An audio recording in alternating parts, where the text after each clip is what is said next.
একটা ছবি দেখায়, একটা ছবি নির্বাচন কমিশনের দেওয়া ছবি, এবং এখানে দেখা যাচ্ছে দু চাকায় করে কিছুজন যাচ্ছেন এবং তারা স্লোগান দিচ্ছেন, ভয় দেখানোর ভিডিও। ডায়মন্ড হারবারে ভয় দেখানোর অভিযোগ, সিসি ক্যামেরা ফুটেজ প্রকাশ করে দাবি করেছে নির্বাচন কমিশন। ভিডিওটা দেখুন একবার।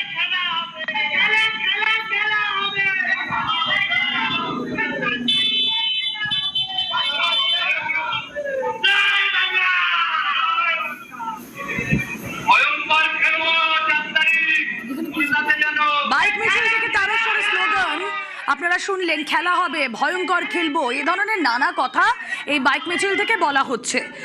অবাধ ভোটে ধমকানো চমকানো বন্ধের চ্যালেঞ্জ এবং আজকের মধ্যে ভয় দেখানো বন্ধে কড়া কমিশন। কথা বলবো, মৈত্রী ভট্টাচার্য রয়েছেন সঙ্গে। মৈত্রী, দেখো, কমিশনের তরফ থেকে এই ভিডিও প্রকাশ করে তারা স্পষ্ট করে সমস্ত ভোটারদের উদ্দেশ্যে বার্তা দিয়েছে যে আজকের মধ্যেই এই ধমকানো চমকানো বন্ধ করে দেওয়া হবে এবং সুষ্ঠু এবং অবাধ নির্বাচনের জন্য যেরকম দৃঢ় সংকল্প রয়েছে জাতীয় নির্বাচন কমিশন, সেই পদক্ষেপের দিকেই তারা আজকে প্রয়োজনীয় সমস্ত রকমের এই ধমকানো চমকানো বন্ধ করে দিতে পদক্ষেপ নেবে বলে তারা জানিয়েছেন এবং ভোটারদেরকে তারা আশ্বস্ত করেছেন যে আজকের মধ্যেই এই ধরনের হুমকি দেওয়া সেগুলো বন্ধ করে দেবে। এবার কি পদক্ষেপ নিতে চলেছে কমিশন সেটা যদিও এখনো স্পষ্ট করেনি, তবে এটা নিশ্চিত কমিশনের তরফ থেকে গত কয়েক দিনেও আমরা যেরকম দেখছি যে একের পরে করা পদক্ষেপ নেওয়া হচ্ছে, ফলে এক্ষেত্রেও কোনো বড় পদক্ষেপ নেওয়া হতে পারে বলেই কিন্তু কমিশনের তরফ থেকে ইঙ্গিত পাওয়া যাচ্ছে। কি ধরনের পদক্ষেপ নেওয়া হতে পারে মৈত্রী? দেখো, সেক্ষেত্রে দাঁড়িয়ে কেন্দ্রীয় বাহিনী সেই তাদেরকে ডিপ্লয় করার এবং একেবারে স্থানীয় যারা প্রশাসন রয়েছে তাদের বিরুদ্ধে কড়া ব্যবস্থা নেওয়া এবং মূলত যারা বাইকে করে মুভ করছেন তাদেরকে আইডেন্টিফাই করার চেষ্টা, এই সমস্ত পদক্ষেপ কিন্তু করা হতে পারে এবং তাদেরকে আইডেন্টিফাই করে তাদেরকে একেবারে প্রিভেন্টিভ অ্যারেস্ট করে রাখা যাতে তারা হুমকি দিতে না পারেন, এরকম কিছু পদক্ষেপের সম্ভাবনার কথা কমিশন সূত্রে আমরা জানতে পারছি। বেশ মৈত্রী, তুমি আমাদের সঙ্গে থাকো। আরো একবার আপনাদের জানিয়ে রাখি যে ছবি আপনারা দেখছেন ভোট বঙ্গে ভোটারদের ভয় দেখানোর ভিডিও। শুনুন একবার দেখুন এই ভিডিওতে কি চলছে।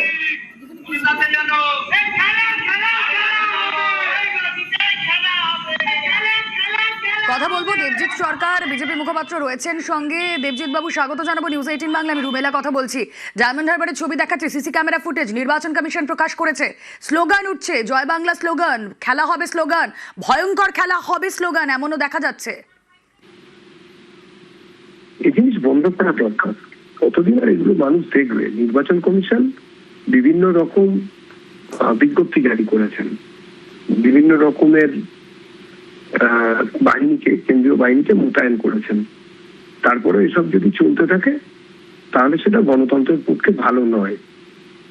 এর পরে নির্বাচন কমিশনের উপরে ভরসা রাখছে মানুষ এবং নির্বাচন কমিশন এটা বন্ধ করবেন আমরা আশা রাখি। কেন্দ্রীয় বাহিনী এই জিনিসকে বন্ধ করবেন। আর তারপরে তো জনতা জনার্দন আছেই, সেটা আলাদা। কিন্তু উত্তরোত্তর যেভাবে নির্বাচনী সন্ত্রাসের সংস্কৃতি পশ্চিমবঙ্গে বৃদ্ধি পেয়েছে, সারা ভারতে নেই হয়ে গেছে, সেখানে পশ্চিমবঙ্গে বৃদ্ধি পেয়েছে। বাঙালিদের যে স্বপ্নের বাসভূমি পশ্চিমবঙ্গ, তাতে এই জিনিস চলবে কেন? শিক্ষা, শিল্প ইত্যাদির থাকবে, বহু ধর্মীয় ব্যবস্থা থাকবে, বহু মত থাকবে। সেখানে এক দল, এক মত, এক ধর্ম, এই ধরনের দিকে দিন দিন যে সন্ত্রাস হচ্ছে, সন্ত্রাসের পথে এই এক জিনিসকে স্থাপন করার চেষ্টা তৃণমূল কংগ্রেস করেছে গত 15 বছর ধরে, তার বিরুদ্ধে জনতা জেগেছে। নির্বাচন কমিশন নিশ্চয়ই ব্যবস্থা নেবে। তাছাড়াও পশ্চিমবঙ্গের বাঙালি একমত, এই নির্বাচনে তৃণমূলের বিসর্জন হচ্ছে, বিজেপি আসছে। ধন্যবাদ। ভোট বঙ্গে ভোটারদের ভয় দেখানোর সেই ভিডিও, ডায়মন্ড হারবারে ভয় দেখানোর অভিযোগ।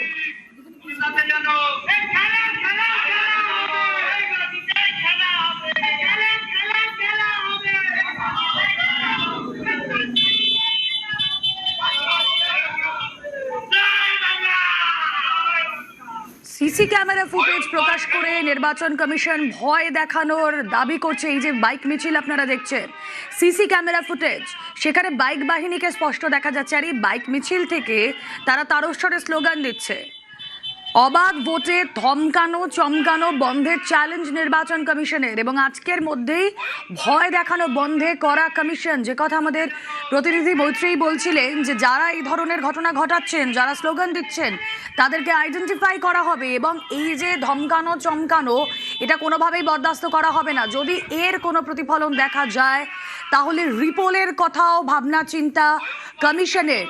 সিসি ক্যামেরা ফুটেজ প্রকাশ করেছে কমিশন, যে আপনারা দেখছেন ডায়মন্ড হারবারের ছবি।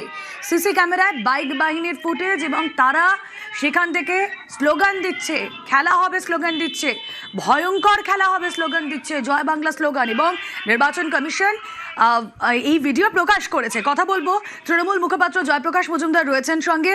জয়প্রকাশ বাবু, স্বাগত জানাবো নিউজ 18 বাংলায়। স্টুডিও থেকে রুমেলা কথা বলছি।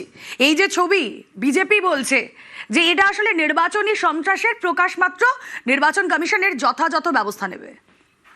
হ্যাঁ, নির্বাচন কমিশনের ব্যবস্থা নেওয়া উচিত। তো এই ভিডিও তো প্রকাশ করেছে নির্বাচন কমিশন।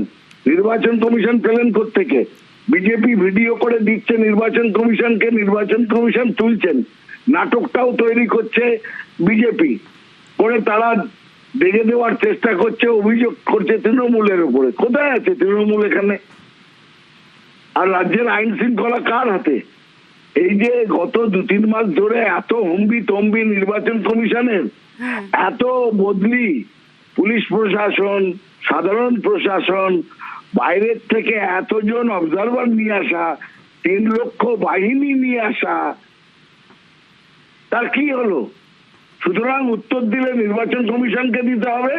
হঠাৎ একটা রাজনৈতিক দলকে বলির পাঠা করা যায় না। আর বিজেপি এইসব নাটক খুব ভালো করতে পারে। আমি নিজে বিজেপি ছিলাম, তারা 2-3 লেয়ারে এইরকম ষড়যন্ত্র করত। বলতো তৃণমূল, এমন হতো যে বাইকে তৃণমূলের ফ্ল্যাগ লাগিয়ে গিয়ে বোমা মারবি আর ছবি তুলবি, তারপর দিয়ে দিবি সোশ্যাল মিডিয়ায়। আমি দায়িত্ব নিয়ে বলছি, বিজেপি এইরকম ষড়যন্ত্র নিজেদের মধ্যে তৈরি করত। নির্বাচন কমিশনের উচিত ঠিকভাবে দেখা। অনেক ধন্যবাদ। দ্বিতীয় দফায় কড়া দাওয়াই, আরো কড়া দাওয়াই এবার কমিশনের।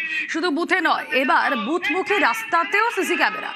ভোট দানে বাধার প্রমাণ মিললে সেই বুথে ভোট বন্ধ। ভোটারদের ভয় দেখালেই বুথে পুনর্নির্বাচন কমিশনের। বুথের 100 মিটারে প্রবেশেও আরো কড়াকড়ি। ভোটার না হলে 100 মিটারের মধ্যে আইডি কার্ড মাস্ট। सीएपीएफ का पूरा रिस्पॉन्सिबिलिटी है। 100 मीटर जो लक्ष्मण रेखा है उसके अंदर सीएपीएफ पूरा देखेगा कि वोटर के अलावा किसी को नहीं घुसने देगा। और आपका जो घुसेगा भी आदमी, आइडेंटिटी कार्ड वो देगा, जो देगा आपका आरओ। कोई मैकेनिक है, कोई खाना लेके जा रहा है, कोई पानी लेके जा रहा है, उसको अलाउ करेगा। जो हमारी ईवीएम है, पोलिंग मशीन है, सबकी रिस्पॉन्सिबिलिटी सीएपीएफ के बूथ के अंदर। कोई बूथ के अंदर नहीं घुस सकता जब से पोलिंग पार्टी आएगी। जो हमने सीसीटीवी लगाया है वो अंदर देखने के लिए कोई गड़बड़ हो रही नहीं हो रही है। बूथ के अलावा एरिया में वोटर जहाँ पे है वहां अगर धमकाया जाएगा, वहां रोका जाएगा। हमको प्रूफ मिल गया, अगर वोटर को नहीं लेके आ पाए तब भी रिपोल हो सकता है। কমিশনের পুনর্নির্বাচন পরিকল্পনা। এবারের ভোটে সামান্য এদিক ওদিক হলেই পুনর্নির্বাচনের পথে হাঁটবে কমিশন। আর পুনর্নির্বাচনেও সমস্যা হলে ফের ভোট, তাতেও গোলমাল যদি হয় তাহলে গণনা স্থগিত করে দেবে কমিশন।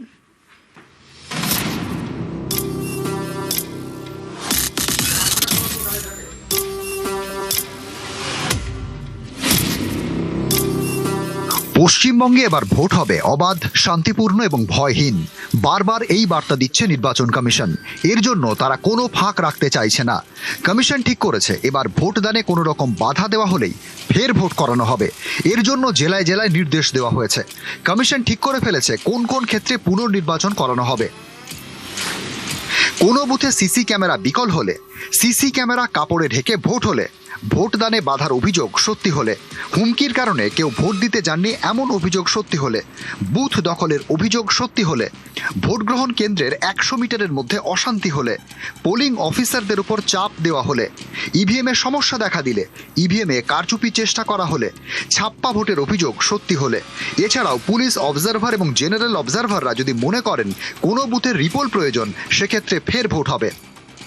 2 লক্ষ ক্যামেরা পোলিং স্টেশনে ইনস্টলড হবে, 660টা টিভি স্ক্রিন বিভিন্ন জায়গায় বিভিন্ন কন্ট্রোল রুমে এস্টাবলিশড হবে পুরো রাজ্যে, 2352 জন মাইক্রো অবজারভার সারা রাজ্যে ডিপ্লয়েড হবে শুধু মনিটর করার জন্য কন্ট্রোল রুম। ইলেকশন কমিশন যেটা সিদ্ধান্ত নিয়েছেন যে আমরা এই অবজারভেশনটা সেন্ট্রালি 3টে লেয়ারে হবে, রিটার্নিং অফিসারের এন্ডে, ডিস্ট্রিক্ট ইলেকশন অফিসারের এন্ডে এবং সিইওর এন্ডে।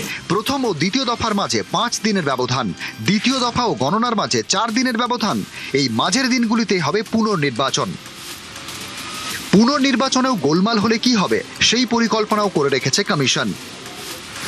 পুনর্নির্বাচন সুষ্ঠুভাবে না হলে ফের ভোট করানো হবে, সেই ভোটেও সমস্যা হলে ওই সংশ্লিষ্ট বুথের গণনা স্থগিত করে দেবে কমিশন, সেখানে ফের নতুনভাবে ভোট করানো হবে, প্রয়োজনে পুরো বিধানসভা কেন্দ্রেই পুনর্নির্বাচন হবে। নিউজ 18 বাংলা। দেখুন, অনেকেরই এসআইআর এর নাম বাদ গিয়েছিল। এবার তারা ভাবছিলেন যে ভোটের মুখে তারা কিভাবে নাম তুলবেন, কি কি করতে হবে। এবার আপনাদেরকে একটা ভাইরাল অডিও শোনাবো, যেখানে ভোটের মুখে কি করতে হবে নাম তুলতে গেলে তা বাতলে দিচ্ছেন বিএলও। শুনুন। যেটা বলেছিলাম সেটা তাহলে গিয়ে আর কি কালেক্ট করবো। কখন যাব বলেন? এবার আপনার ভাইয়ের কাছ থেকে না নিলে আমি কোত্থেকে পাবো বলো? সেটা হচ্ছে উনি দিয়ে দেবেন, উনি এই নিয়ে আবার যদি অন্য কোথাও মানে এ করে জানায় সমস্যায় পড়ে যাবো। তাহলে আপনার আমি বললাম না যে আমার ভোটটা বাঁচানো নিয়ে কথা, আপনার ঠিক হয়ে যাবে, কোনো সমস্যা নেই। যে অফিসারের সঙ্গে কথা বলেছিলাম ডিস্ট্রিক্টে, তার তো দিতে হবে। এবার তবু কত দিতে হবে সেরকম যদি কিছু বলো। 5000 মতন আর কি বলেছিল, ঠিক আছে? হ্যাঁ, আপনি দেবেন, আপনার সুবিধা মতো না হলে কি হবে জানেন তো, এর পরে না আর একটা লিস্ট বেরোবে, ঠিক আছে? হ্যাঁ, সেই লিস্টে না হলে সমস্যা হয়ে যাবে, মানে না দিলে আর কি, বুঝতে পেরেছেন? ও ওই লিস্টে বাদ পড়লে আর কি মানে পুরোপুরি বাদ একদম। দুজনের কথোপকথন আপনাদের শোনালাম। একদিকে ভোটার তালিকায় নাম নেই, ভোটার তালিকায় নাম বাদ যাওয়া ভোটার, অন্যদিকে বিএলও, এবং বিএলও ভোটের মুখে নাম তুলতে টাকার দাবি করছে। যদিও এই ভাইরাল অডিও সত্যতা যাচাই করেনি নিউজ 18 বাংলা। কথা বলবো, জিয়াউল আলম রয়েছেন সঙ্গে। জিয়াউল, নাম তুলতে এবার টাকা চাইছেন খোদ বিএলও। একদম, দেখো এই ধরনেরই একটা চাঞ্চল্যকর অভিযোগ সামনে এসছে। তার কারণ বিএলও যাদের হচ্ছে একেবারে এই খসড়া তালিকায় নাম ওঠেনি, তাদের নাম ডিলিট হয়ে গেছে, তাদেরকেই এই অফার দেওয়া হচ্ছে এবং সেখানে বলা হচ্ছে যদি 5000 টাকা দেন বা খুশি করেন, এই কথাটাই উল্লেখ রয়েছে। ফলে খুশি করলেই তাদের নাম উঠে যাবে, কোথায় উঠে যাবে? ভোটার লিস্টে নাম উঠে যাবে, খসড়া থেকে তারা ভোটও দিতে পারবে। ফলে এই ধরনের একেবারে একটা অডিও ভাইরাল হয়েছে। ফলে এই দেগঙ্গার 128 নম্বর বুথের বিএলও তিনি কিন্তু দাবি করছেন একাধিক ভোটারকে তারা ফোন করেছেন, যে সমস্ত ভোটারদের নাম বাদ গেছে খসড়া তালিকাতে তাদেরকেই ফোন করা হচ্ছে এবং তাদের কাছে গিয়ে দেখা করা হচ্ছে এবং বলা হচ্ছে প্রথমে খুশি করতে হবে এবং খুশির পরই এই টাকার অফারটা করা হচ্ছে 5000 টাকা, 1500 টাকা, 2000 টাকা। ফলে এই টাকা দিলেই তাদের ভোটার লিস্টে নাম উঠে যাবে, ফলে তারা ভোট দিতে পারবে। ফলে ইতিমধ্যেই কিন্তু একাধিক ভোটার যে টাকা কেন দেওয়া হবে তারপরেই তারা কিন্তু এই বিএলও নামে এই ভোটাররা নিজেরাও জানেন না, তাদের কাছে সঠিক তথ্য নেই যে ভোটার তালিকা ফ্রিজ হয়ে গিয়েছে, এরপরে নাম তারা তুলবেনই বা কি করে? একদম, দেখো তখন নাম তুলছে তারপর থেকে তাদেরকে কিন্তু বিএলও নিজে গিয়ে যোগাযোগ করছে। ফলে আপনাদের নাম ডিলিট হয়ে গেছে, ফলে কোনো চিন্তা করার কারণ নেই। আমি বিএলও, আমি দায়িত্ব নিয়ে বলছি, নির্বাচন কমিশনে যারা বড়বাবু রয়েছে তাদের সঙ্গে কথা বলবো এবং তাদের খুশি করার জন্য 5000 টাকা লাগবে, তাহলেই কিন্তু আপনার নাম সরাসরি ভোটার লিস্টে চলে আসবে এবং আপনি ভোট দিতে পারবেন। এই ধরনের অর্থাৎ কোনো সাধারণ মানুষ যাদের ভোট নাম বাদ গেছে তারা কিন্তু গিয়ে বিএলও কে বলছে না। ফলে বিএলও নিজের থেকে গিয়ে যারা ভোটারদের নাম বাদ গেছে সেই সমস্ত ভোটারদের কাছে তিনি নিয়ে যাচ্ছেন বিএলও এবং সেখানে গিয়ে এই টাকার অফার দেওয়া হচ্ছে। ফলে 5000 টাকা দিলেই তার নাম উঠবে এবং খুশি করতে হবে বড়বাবুদের, নির্বাচন কমিশনের বড়বাবুদেরকে খুশি করতে হবে, এমনটাও কিন্তু এই অডিও বা স্পষ্ট কিন্তু এই অডিও নিউজ 18 বাংলা সত্য যাচাই করেনি। কিন্তু এই বিএলওর কাছে যখন আমরা কথা বলি তিনি সমস্ত অভিযোগ অস্বীকার করে। ওকে জিয়াউল, ভোটের পর খুন, আসানসোলে কংগ্রেস সমর্থককে পিটিয়ে খুনের অভিযোগ, আর এর সঙ্গে রাজনীতির যোগ নেই কমিশনের রিপোর্ট জেলা শাসকের।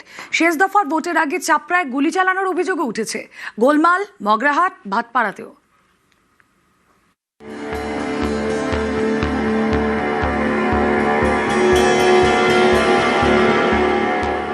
শান্তিতে ভোট, ভোটের পর খুন। আসানসোলে শুক্রবার রাতে কংগ্রেস সমর্থককে বেধড়ক মারধরের অভিযোগ। শনিবার সকালে তিনি মারা যান।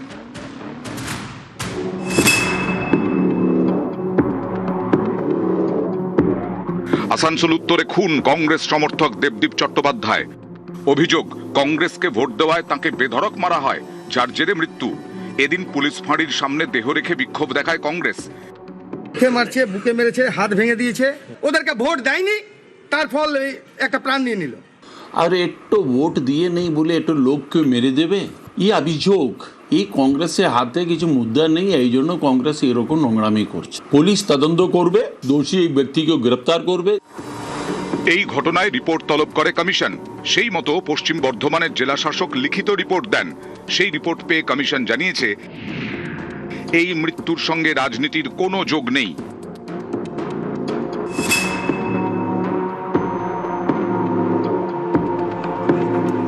29 এপ্রিল শেষ দফা ভোটের আগে নদিয়ার কল্যাণীতে অশান্তি, বিজেপি কর্মীদের মারধরের অভিযোগ তৃণমূলের বিরুদ্ধে।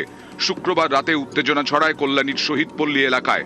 থানা ঘেরাও করে বিক্ষোভ দেখায় বিজেপি। পরে পরিস্থিতি সামাল দেয় পুলিশ ও কেন্দ্রীয় বাহিনী। রাতেই একজনকে আটক করে পুলিশ। তৃণমূলের দাবি, বিজেপির দলের মধ্যেই গোলমাল, এর সঙ্গে তৃণমূলের সম্পর্ক নেই। বাইরের থেকে নিয়ে এসে যাদেরকে আমরা ম্যাক্সিমাম চিনি না, কিছু লোককে চিনি, যেমন কার্তিক, বিশু, শেখর বুড়ো, যারা পার্টির দায়িত্ব আছে, এরকম কিছু কিছু আর মস্তান আছে যেগুলো আতলামি করে সিপিএমের বলে আমাদের মেরেছে, তৃণমূলের মারা মেরেছে, এখনো মারছে। বিজেপির ছেলেরা এক্সেস মদ্যপান করার পর প্রথম তাদের ঝামেলা নিজেদের মধ্যেই হয়, হওয়ার পরে ঝামেলা স্প্রেড করে যায়, পুরো এলাকাগতভাবে হয়ে যায়। নদিয়ার চাপড়ায় তৃণমূলের প্রচারে বাধার অভিযোগ। আইএসএফ এর বিরুদ্ধে অভিযোগ ঘাসফুল শিবিরের। চাপড়ার হাতিশালা 2 অঞ্চলের হাটরা গ্রামের ঘটনা। আইএসএফ কর্মীকে পাল্টা মারধরের অভিযোগ। তখন নাকি শূন্যে গুলি চালান আইএসএফ এর কর্মী। দুপক্ষেরই একাধিক জনকে গ্রেফতার করেছে পুলিশ। এসে আচমকা এবার মারধর আরম্ভ করে, বাঁশ দিয়ে মারে মাথাতে, একজন দা দিয়ে কোপ মারে, যেটা আমার হাতে ঠেকাই, আমার এই আঙুলটা কেটে গেছে।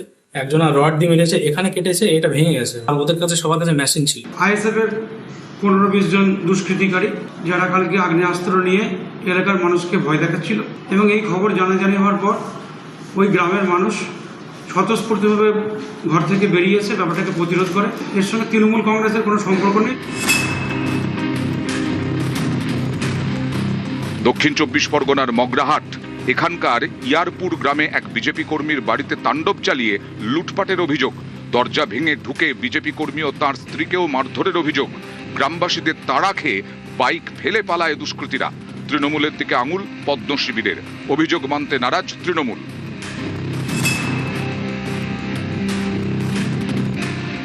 বুধবার ভোট, তার আগে শুক্রবার গরম উত্তর 24 পরগনার ভাটপাড়ার 16 নম্বর ওয়ার্ডে বিজেপির প্রচারে হামলার অভিযোগ। বিজেপির নিশানায় তৃণমূল কাউন্সিলর। জগদ্দল থানার সামনে বিক্ষোভ দেখান ভাটপাড়ার বিজেপি প্রার্থী পবন সিং। বিজেপির অভিযোগ মানতে নারাজ তৃণমূল। থানা থেকে পারমিশন নেওয়া পরে একটা স্ট্রিট কর্নার মিটিং করছে, ওখানে টিএমসি কাউন্সিলর আর ও কিছু অ্যান্টি সোশ্যাল লোক আছে, ও ওখানে এসে ঝামেলা করছে। তো ওদেরই কিছু ছেলে আছে, লিবরা আছে, যে অ্যান্টি সোশ্যাল সব মজদুর বনে থাকে, ওরা মিথ্যে অভিযোগ দিচ্ছে। তো ঝুট ছাড়া তো ওর কাছে কোনো কথা নেই, ও তো জমিন সরে গেছে ওর। নিউজ 18 বাংলা।